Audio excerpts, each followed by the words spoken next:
Yeah, so the EU is in a similar economic weight class to the US, although now the UK has left, it's slightly diminished. Whereas before it was actually bigger than the US if you took the EU as a single entity, but with the UK leaving, I'm not so sure. I don't think that's the case anymore. But it still struggles with US trade policy and other policies as well, insofar as the EU is very, very dependent on exports.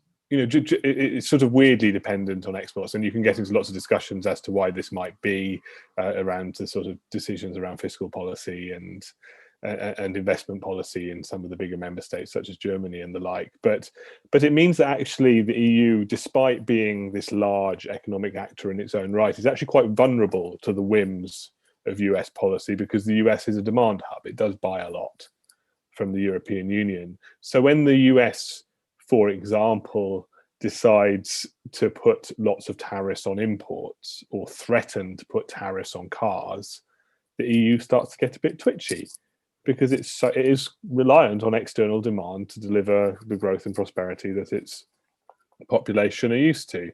So despite operating at a similar level when it comes to economic diplomacy, it is still vulnerable to the whims of whoever happens to be in the White House at any given time. And I suppose what we're going to be discussing here today is whether that has changed over time and whether it's changed recently. And I suppose the truth of the matter is that the US and the EU always feel like they should be getting on and feel like they should be working together. But in practice, if you just look back over the last decades, it's just been one of perpetual, largely polite conflict on different issues. And that's to do with the EU and the US just having very different regulatory models, very different approaches, say, to precaution in the food space, where there's been different disputes. We've talked about them on the show before over hormone beef, chlorinated chicken. These are things that have been going on for a while. But then we've also had, the Boeing Airbus dispute that has been rattling on for decades and has recently been sort of resolved, until you look into the details and you realize there aren't any, but it's at least been put on being put on hold for now. So, and then we had the transatlantic trade and investment partnership negotiations, this idea that the the EU and the US would come together, resolve all their differences, and then present a united front to rising China. Of course, that didn't work out. So, yeah, people who think they should be friends but aren't always. So, Did the EU adjust any of its policies during the TTIP talks and subsequently grumpily retain them? So it actually adjusted some of its policies in the run up to TTIP. So it actually did permit the lactic acid wash of veal, I believe. That's something that I just need to check. But it made some attempt to show the US that it was serious about its desire to try and find common ground on some of the contentious issues in the run up to the TTIP negotiations. That's in all of these things as well. I should say it's not just because the US asked for it; it's because there's a huge farming lobby in the EU that also wanted it, right? So that's also the context as well. But the EU did show some leg, so to speak, but it didn't get anywhere. I think also the TTIP talks, that this was less of a US demand, are credited with something of a transformation in the transparency of how the EU handles trade negotiations.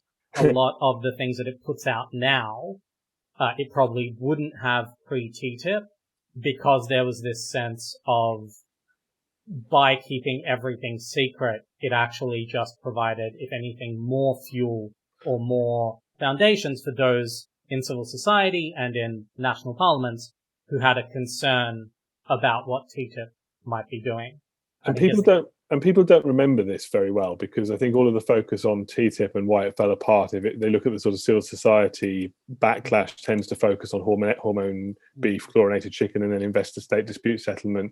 But actually, the Europe-wide movement against TTIP came about with a focus specifically on transparency, as Dimitri just said. That was actually the first step towards all-out hostility to anything to do with trade in the end. But that's where it began. And yes, the EU learned its lessons, and when it came to the Brexit talks, you could argue weaponized transparency in quite a successful way, because the UK retains a sort of fondness for secrecy. and I think it was interestingly, it's the same way, like, my dog will be terrified of something and then it doesn't die 3 times and it's fine. I think the EU was that way in a lot of ways, where it kind of, as you said, showed some leg, revealed more than it was thought was safe, and like nothing happened. And so like, oh, okay, this is actually a functional way of conducting I trade would policy. caveat this slightly in that the EU, in releasing a lot, still keeps back some of the things that matter. It actually is quite clever with how it goes about transparency. Certainly doesn't publish everything. The old EU approach of like, we've released everything, but it's in a 900-page EU communique, sort of, that's just like Lord of the Rings after page 37, but then comes back to, so yeah, I mean, I think we should always be really cautious not to deify the EU here. They sort of do things for strategic reasons like everybody else. They can be as sneaky as everybody else, but certainly that was a change, I think, from TTIP. Yeah.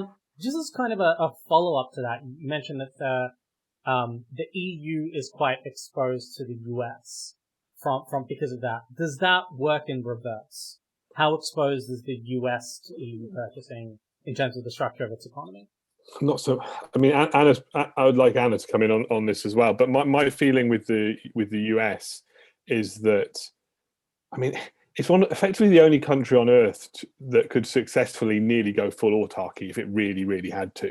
Insofar as it is just such a demand hub, it's so big, it's so economically successful that if it had to, it could pretty much create everything it needed. So trade policy matters, and the trade policy, of course, if you put up barriers to trade, does have a negative impact on people of the US, but it's just not as exposed as everyone else because it is the demand center.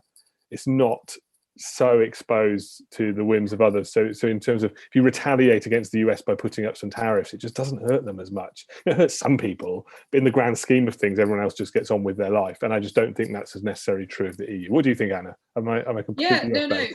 So there's a nice really useful measure for this, which is to look at the US consumer, and you can price everything in dollars. Imagine everyone had all of their money in dollars, and you work out how readily they could buy certain goods, and you use this to calculate their purchasing power using what's called purchasing power parity.